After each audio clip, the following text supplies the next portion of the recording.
क्या हुआ जब एक राजा अपनी ही पुत्री से शादी करने के लिए उत्सुक था, अपनी ही बेटी पे फिदा हो गया और हमें अपनी बहन बेटियों को किसके भरोसे एक जगह से दूसरे जगह भेजना चाहिए या किसके साथ रखना चाहिए। दोस्तों, विष्णु पुराण में साफ लिखा है कि एक माँ और पुत्र को भी एकांतवास में नहीं रहना चाहिए। तो ऐसी ही एक कहानी मैं आपके सामने लेके आया हूँ। बिल्कुल मिस न करना, बिल्कुल अवॉइड ना करना। तो दोस्तों, मैं हूँ मिस्टर वैष्णव और आप देख रहे आर्य अनंत सनातन। आर्य अनंत सनातन मेरे चैनल का नाम है और अभी तक सब्सक्राइब नहीं किया तो सब्सक्राइब कर दें, बेल आइकॉन का बटन ज़रूर दबाएं।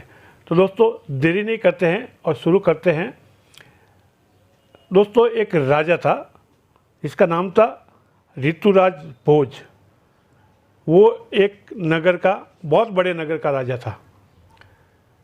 उसका राज दरबार, उसकी प्रजा बहुत खुश थी और बहुत ही अच्छे स्वभाव का था। तभी एक घटना घटती है उसके राज्य में। वहाँ एक साधु महात्मा आता है जो बहुत ही ठगी किस्म का दुष्टात्मा साधु रहता है। वो उनके नगर में आता है। तब ऋतुराज भोज उनको दरबार में बुलाते हैं और अपने बारे में पूछते हैं। उसकी रानी को, जो गर्भवती थी, तो उनको महाराज को पूछता है कि मेरी रानी को पुत्र होगा या पुत्री। तब वो ठगी साधु बोला कि राजन, वो तो मैं नहीं बता सकता कि पुत्र होगा या पुत्री, लेकिन मैं इतना बता देता हूँ कि अगर आपकी रानी को पुत्री हुई तो वो आपके अंत का कारण बनेगी, आपको बर्बाद कर देगी।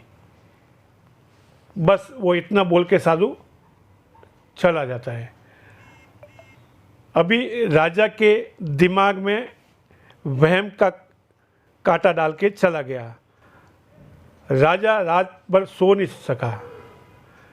उसने अपनी रानी को बुलाया और बोला कि कैसे भी करके पुत्र पैदा करना, अगर पुत्री पैदा की तो मैं तुम्हें भी मार दूंगा और तुम्हारी पुत्री को भी मार दूंगा। रानी डर गई, ये तो अपने हाथ में है नहीं, लेकिन ऊपर वाले को कुछ अलग ही मंजूर था। समय बीता, रानी को एक पुत्र रत्न प्राप्त हुआ। राजा बहुत ही खुश हुआ, बोला बहुत अच्छी बात है, और उनका समय फिर बीतता चला गया। फिर कुछ समय बीता, 2-2.5 साल बीते, फिर रानी गर्भवती हुई। तो राजा ने कह दिया कि पुत्री नहीं चाहिए मुझे पुत्र ही चाहिए। बस समय बीतता गया, 9 मास बीत गए और जब प्रसव का समय आ गया, रानी को प्रसव होने वाला था, तब राजा को कुछ काम आ गया। तो वो दूसरे राज्य में कुछ काम से चला जाता है, कुछ 2-4 महीने के लिए, और रानी को बोल के जाता है कि अगर आपको पुत्री होती है तो उसको ख़त्म कर देना और पुत्र हो तो रख देना, मैं आऊँ तब तक ये काम करके रखना। ऐसा बोल के वो राजा अपने भ्रमण के लिए निकल जाता है। प्रसव का समय आया, रानी को एक सुंदर कन्या ने जन्म लिया। रानी ये देख के घबरा गई, बोला राजा मार देगा इसको। वो उसका चेहरा देख के उसकी ममता जाग गई बच्ची को देख के। तो उसको टेंशन में देख के जो दाई थी, उसने उसको पूछा कि रानी सा क्या बात है। तब रानी ने दाई को बताया कि राजा साहब को पुत्री बिल्कुल नहीं पसंद है, अगर पुत्री हुई तो इसको मार देंगे, और उन्होंने आदेश दिया है कि जैसे ही पुत्री पैदा हो उसको ख़त्म कर देना। तो मैं इसको ख़त्म नहीं करना चाहती हूँ। तो दाई बोला कोई बात नहीं, चिंता मत करिए, मैं इसको लेके जाती हूँ, सबको बोल के जाती हूँ कि मैं इसको मार दूँगी और मैं इसका भरण पोषण करके इसको बड़ा करूँगी। कोई अगर पूछेगा तो मैं बता दूंगी कि ये मेरी भतीजी है जो मेरे पास रहने आई है। तो ऐसा करके वो दाई माँ उसको पुत्री को लेके जाते। रानी ने उसको ढेर सारा सोना चांदी उसको दिया ताकि उसको भरण पोषण में काम आए। दोस्तों, समय बीतता गया, कन्या बड़ी होने लगी, धीरे धीरे वो बड़ी होने लगी, खेलने लगी। तो वो जो दाई माँ थी उसको कभी कभी अपने साथ में राज्य में लेके आती थी और उसको वो रानी बहुत प्यार करती थी, चुपके से उसको लाड प्यार करती और ढेर सारा उपहार देती थी। मन ही मन उसको बहुत चाहती थी क्योंकि वो आखिर थी तो उसकी ही बेटी। दोस्तों, समय बीतता गया और बेटी जवान हो गई। जब बड़ी हो गई तब उस दाई माँ ने उसको राज दरबार में ले जाना बंद कर दिया।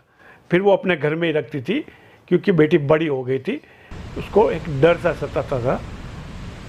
तो एक दिन नगर भ्रमण के लिए जब राजा निकलते हैं तो उस दाई के छत से वो बेटी राजा को देखने के लिए छत पर आती है और राजा की उसके ऊपर नज़र पड़ जाती है।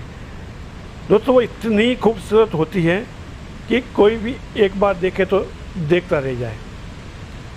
राजा भी उसको देखता ही रह गया। आखिर थी तो वो राजकुमारी, भले दाई के घर में पड़ी पली हो, लेकिन राजकुमारी थी, उसको उसके अंदर खून था, वो राजवंशी था। राजा उसके ऊपर फिदा हो जाते हैं।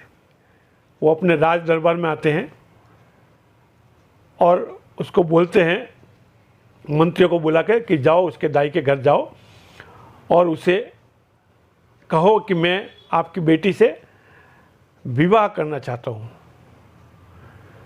मंत्रीगण जाते हैं, दाई को अपना प्रस्ताव बताते हैं कि राजा ने ऐसा ऐसा कहा है, आपकी बेटी उनको पसंद आ गई है और वो आपसे विवाह, आपकी बेटी से विवाह करना चाहते हैं।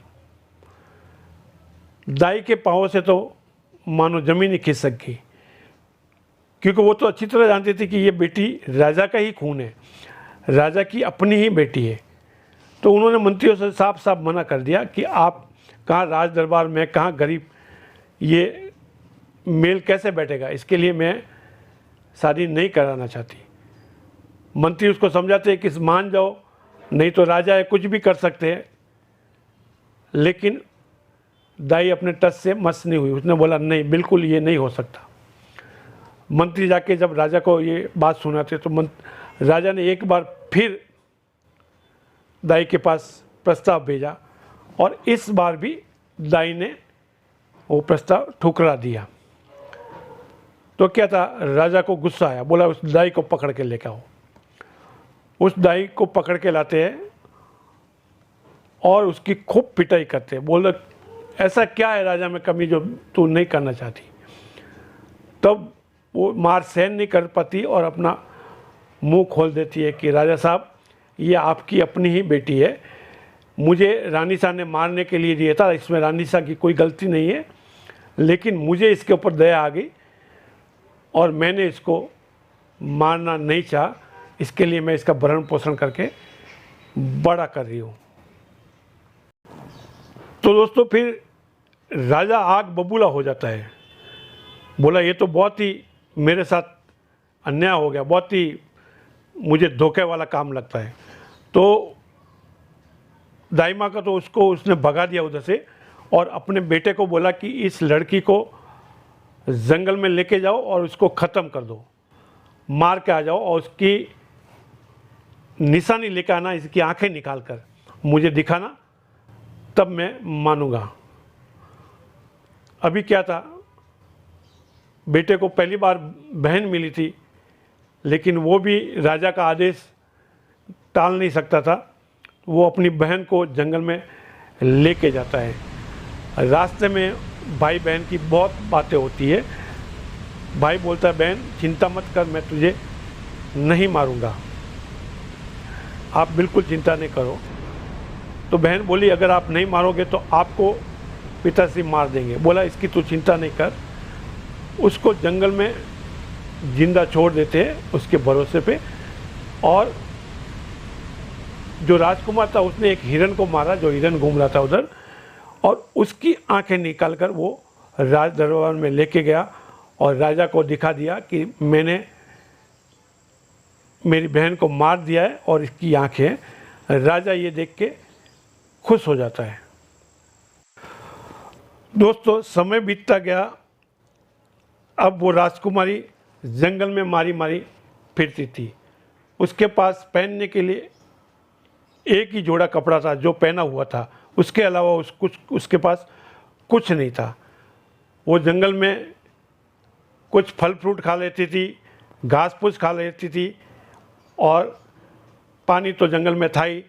ऐसे करके वो अपना दिन गुजारा करती थी। धीरे धीरे उसके कपड़े फटने लगे और एक वक्त ऐसा आया कि उसके बदन पर बिल्कुल कपड़े नहीं रहे। वो बिल्कुल निर्वस्त्र जंगल में घूमती थी और अपना भोजन ढूंढ के, फल फूल घास फूस खा के वो अपना दिन बिताती थी। दोस्तों, एक दिन वो अपना खाना खा के एक झाड़ी में बैठी थी, तो वहाँ पे एक राजा, जो दूसरे नगर का राजा था,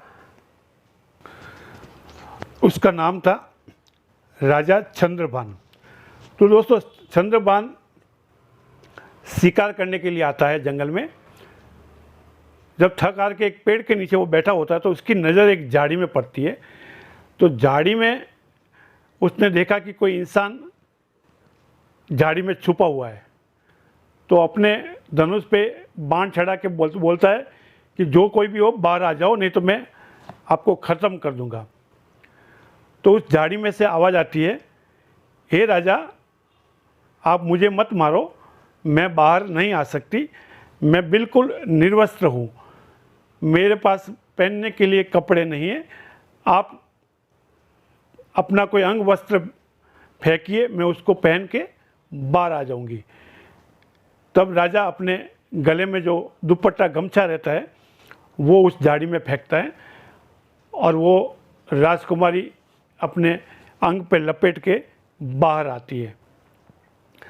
जब बाहर आने के बाद में उस राजा ने उस कन्या को देखा, राजकुमारी को देखा, तो देखते ही रह गया। बोला, इतनी खूबसूरत और ये जंगल में भटक रही है। राजा चंद्रभान भी उस राजकुमारी पे फिदा हो जाता है। उसको ढंग के कपड़े पहना के, घोड़े पे बिठा के उसको सीधा अपने एक मंत्री के पास लेके जाता है। बोला, इसको तैयार करो, अच्छे कपड़े पहनाओ, और मैं कल इसका हाथ मांगने के लिए तुम्हारे पास राज दरबार से आऊँगा, ताकि लोग ऐसा नहीं कहे कि किसी कन्या को एक राजा उठा के लेकर आया है, कुंवारी कन्या को। तो मैं कल आऊँगा। मंत्री ने कहा, हे राजा, ये आपकी अमानत है, मैं इसका पूरा सा ख्याल रखूँगा।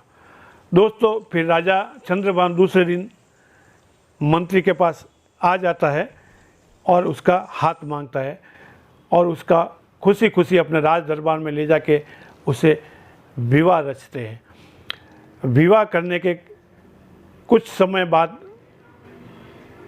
राजा ने, चंद्रभान ने उससे अपनी कहानी का बोला, कहाँ से आई हो, किसकी बेटी हो, उसको पूछा तो उसने टाल मटोल कर दिया और बात आई गई होगी। समय बीतता गया। उस राजकुमारी ने एक सुंदर से पुत्र का, राजकुमार का जन्म हुआ, उसके पेट से राजकुमार को जन्म दिया।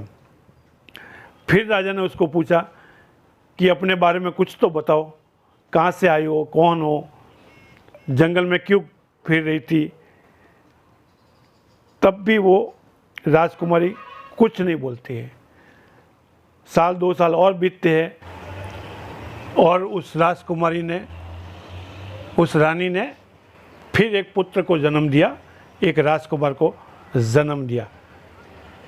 इससे राजा बहुत ही, चंद्रभान बहुत ही खुश हो गया उसके ऊपर, और अब उसको रहा नहीं गया तो बड़े प्यार से उसको पूछने लगा। तो रानी भी सोची कि अभी ये चंद्रभान भरोसा करने लायक है, 3-4 साल से मैं इसके साथ हूँ, और उसको वो प्यार भी करने लगी। तो उसने अपनी पूरी राम कथा चंद्रभान को सुना दी, कैसे वो उस जंगल में आई थी। चंद्रभान बहुत ही दुखी हुआ, बोला इतनी तकलीफ़ें देखी है तूने? तो बोला चलो मैं तुम्हें अपने पिताजी से मिलवा के लाता हूँ। तो उसने रानी ने बोला कि नहीं, मुझे नहीं मिलना है। तो भी चंद्रभान ज़बरदस्ती उसको समझाने लगा कि आखिर तुम्हारे पिता है, उसको एक बार मिलना चाहिए, बाकी अब वो तुम्हारा कुछ नहीं बिगाड़ सकेंगे। अब आप हमारी पत्नी हो, आप हमारी रानी हो। जब चंद्रभान ने उनको समझाया तो वो चलने के लिए तैयार हो गए। दोस्तों, रथें तैयार हो गई, डोली तैयार हो गई, और जब जाने का समय नज़दीक आया था तब राजा को कुछ दूसरे राज्य से बुलावा आ गया, कुछ अर्जेंट काम के लिए, अर्जेंट मीटिंग के लिए। तो उसको वहाँ जाना पड़ा। तो राजा ने अपने जो खास मंत्री थे, भरोसे लायक मंत्री थे, उसके साथ उस रानी को भेज दिया। बोला आप जाओ, भोज नगरी में जाओ, मैं आप पहुँचने से पहले घोड़े पे मैं वहाँ पहुँच जाऊँगा। रानी मान गई। दोस्तों, कुछ मंत्री, कुछ सैनिक निकल पड़े राजा ऋतुराज को मिलने के लिए। रास्ते में रात हो जाती है। तो सेना के मंत्री ने रानी को बोला कि रानी जी अब यहीं रात रुकना पड़ेगा। तो दोस्तों, वहाँ पे रात का पड़ाव का प्रोग्राम नहीं होता है। तो अपने टेंट लगाते, तंबू लगाते उधर। तो रानी के तंबू के पास में ही वो मंत्री का अपना तंबू लगाया जाता है। तो रानी बोलती है कि मेरे पास में आपका तंबू क्यों लगा रहे? तो मंत्री बोलता है कि रानी साहिबा, आपकी सुरक्षा करना मेरा कर्तव्य है, इसके लिए मैं आपके पास में ही तंबू लगा रहा हूँ। रानी को विश्वास हो जाता है तो वो तंबू लगा देते। रात गहरी होती है, तब उसके मंत्री के मन में काम वासना जागृत हो जाती है और वो धीरे से उठता है और उस रानी की तंबू की तरफ बढ़ता है। जब आधी रात को रानी के तंबू में घुस जाता है तो रानी की आँख खुल जाती है। दोस्तों, जैसे ही उसने देखा तो उसने बोला कि तुम बाहर निकल जाओ, नहीं तो तुम्हारे लिए अच्छा नहीं होगा। लेकिन उस मंत्री के ऊपर तो काम वासना जागृत थी। उसने अपने रानी के ऊपर अटैक कर दिया, उसकी इज्जत लूटने की कोशिश की। तो उसके जो राजकुमार थे वो बीच में आ गए, उठ गए। छोटे थे लेकिन वो उठ गए, उनके बचाव में आए। तो मंत्री ने अपने तलवार निकाल के दोनों राजकुमारों को ख़त्म कर दिया। ये देख के रानी हतप्रभ एकदम स्तब्ध हो गई। काटो तो खून नहीं, लेकिन वो मौका देखकर उस तंबू से आधी रात को भाग जाती है। इतनी भागती है कि वो मंत्रियों के हाथ नहीं लगती और एक नदी में जाके कूद जाती है। नदी का इतना तेज़ बहाव था दोस्तों कि उसको बहा के बहुत दूर ले जाकर एक किनारे पे नदी छोड़ देती है। तो वहाँ पे एक ऋषि मुनि के कुछ शिष्य नहाने के लिए आते हैं। तब उस राजकुमारी को वहाँ पड़ा देखते हैं। तो एक शिष्य ने देखा, मैंने इसको देखा, मैं इसको अपनी पत्नी बनाऊंगा। दूसरा बोला, मैं अपनी पत्नी बनाऊंगा। ऐसे करके 5 शिष्य उधर इकट्ठे हो जाते हैं और उसको झगड़ते हुए अपने गुरुजी के पास लेके जाते हैं। गुरुजी तो बहुत पहुँचे हुए थे, अंतर्यामी थे। उसने जैसे ही उस राजकुमारी को, रानी को देखा तो वो सब बात समझ जाते हैं। तब अपने शिष्यों को समझाते हैं कि आपको अगर इस राजकुमार से, इस रानी से इतना ही प्रेम है तो क्यों ना आप इसे अपनी बहन बना लेते हैं। गुरुजी ने कहा तो शिष्यों को तो मानना ही था, तो वो 500 शिष्य उसको अपनी बहन बना लेते हैं और फिर वहीं वो धीरे धीरे अपना जीवन यापन करती है। दोस्तों, उधर जब राजा अपनी रानी के ढूंढता हुआ जाता है तो सब मंत्रीगण मिलते हैं। तो राजा चंद्रभान अपनी पत्नी के बारे में मुझसे पूछते हैं। तो जितने भी मंत्री थे, सिपाही थे, सब मिले हुए थे। सब ने एक ही बात में कहा कि राजा, वो रानी तो भाग गई, पहले से ही उसका कोई चक्कर चल रहा था और वो अपने राजकुमारों को भी मार के भाग गई है। जब सब ने अपने अपने तर्क दिए तो चंद्रभान भी मान जाता है और वापस अपने राज्य में आ जाते हैं। कुछ दिन बीतते हैं। उधर वो रानी उन शिष्यों के साथ अपना जीवन यापन करती है। एक दिन वो रानी, जो राजकुमारी थी पहले, वो अपने एक भाई को बोलती है कि आप ऋतुराज भोज के दरबार में जाइए और उनको कहिए कि मेरी एक जो बहन है वो बहुत अच्छे किस्से सुनाती है। और उसको, क्योंकि उसको पता था कि वो उनके पिता थे, तो उनको किस्से सुनने का बहुत शौक़ था। अगर उनको किस्से अच्छे लगते तो वो बहुत सारा इनाम भी देते थे। तो एक भाई को जब भेजा ऋतुराज के दरबार में, तो उन्होंने बताया कि मेरी बहन बहुत अच्छे किस्से सुनाती है, आपकी आज्ञा है तो कल मैं उसको लेके आता हूँ। दोस्तों, तो क्या था, फिर राजकुमारी उधर जाके ऋतुराज के सामने अपना बेस बदल कर, घूंघट निकाल कर ऋतुराज को किस्से सुनाती है। ऋतुराज को बहुत पसंद आते हैं तो उसको बहुत सारा धन इनाम देते हैं और उन शिष्यों को कहते हैं कि इनको मेरे दरबार में रख दो, ये हमेशा किस्से सुनाए करेगी।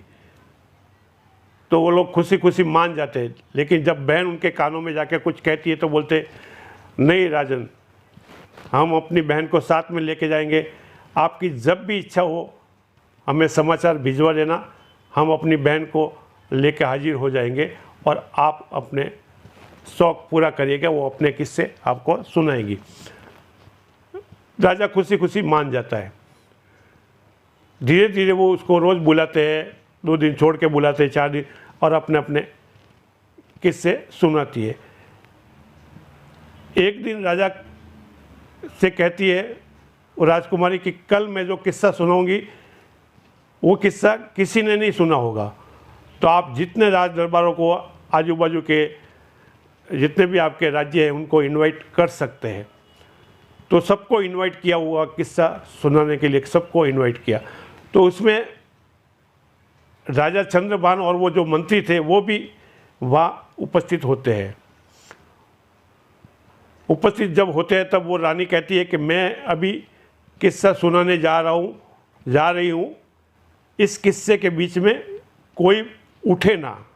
अगर किसी को बाथरूम जाना है, भूख लगी है, खाना खाना है, तो वो अभी निपटा के आ जाए, वरना मैं अपना किस्सा बंद कर दूँगी। फिर क्या था, राजा का फरमान आ गया कि जैसी ये राजकुमारी कह रही है इसकी बात मानी जाए, कोई बीच में नहीं उठेगा। और उस राजकुमारी ने अपना किस्सा प्रारंभ किया। राजकुमारी ने कहा कि हे राजन, एक राज्य में एक राजा राज्य करता था। उसकी जनता उसका परिवार बहुत खुश था। उसके राज्य में एक धूर्त साधु आता है और उसको देखकर एक कहानी कहता है राजा को कि अगर तुम्हारे घर में कन्या पैदा हुई तो आपका यशस्व, आपका राज दरबार सब हाथ से निकल जाएगा। राजा उसकी बातों में आ जाता है और अपनी राजकुमारी को मारने के लिए आदेश देता है अपनी राजकुमार को। राजकुमार को दया आ जाती है, वो उसको जीवित छोड़ देता है। फिर उस राजकुमारी के अच्छे दिन आते हैं, उसको कोई राजकुमार मिल जाता है।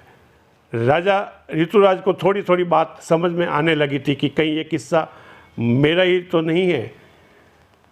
तो फिर राजकुमारी ने कहा कि फिर वो जंगल में निर्वस्त्र भटक रही थी, उसको एक राजकुमार मिलते हैं और वो अपने घोड़े पे बिठा कर अपने राज्य में ले जाके उनसे विवाह करते हैं।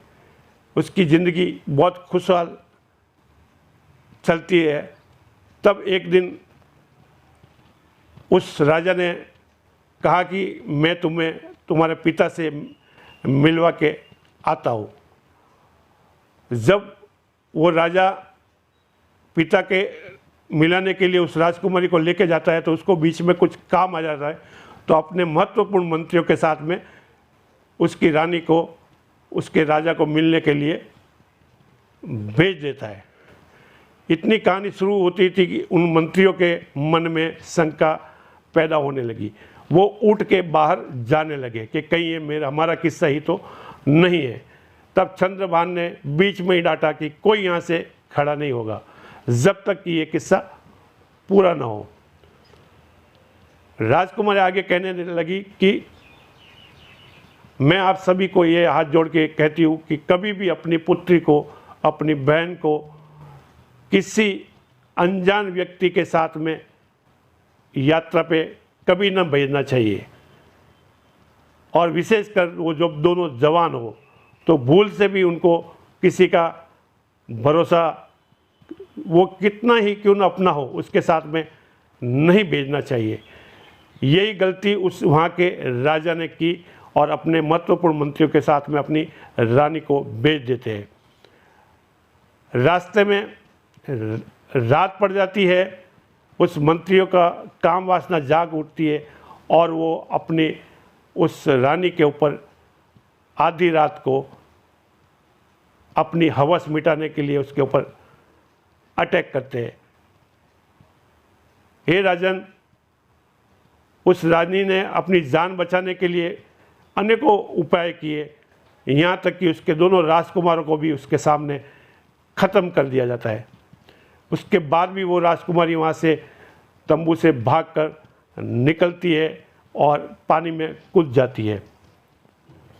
पानी में कूदने के बाद वहाँ उसे कुछ साधु संत मिलते हैं और वो अपने कुटिया में लेके जाते हैं और उस राजकुमारी का भरण पोषण करते हैं।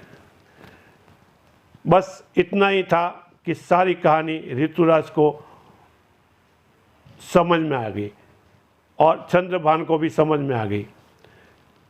फिर उस मंत्रियों को वहीं भरी सभा में मृत्युदंड दिया जाता है। तो दोस्तों, इससे ये शिक्षा मिलती है कि कभी भी अपनी बेटी बहनों को, अपनी पुत्रियों को, अपनी रानी को किसी अजनबी के साथ में, पराये के साथ में कभी यात्रा पे नहीं भेजना चाहिए। विष्णु पुराण में एक बात लिखी है जो मैंने शुरू में कही, वापस बता रहा हूँ कि विष्णु पुराण में इतना तक लिखा है कि एक माँ और बेटे को भी कभी एकांतवास में रहना नहीं चाहे। राधे राधे दोस्तों, हर हर महादेव। कमेंट बॉक्स में कमेंट में हर हर महादेव ज़रूर लिखें और अच्छा लगा तो इस वीडियो को शेयर ज़रूर करें। राधे राधे।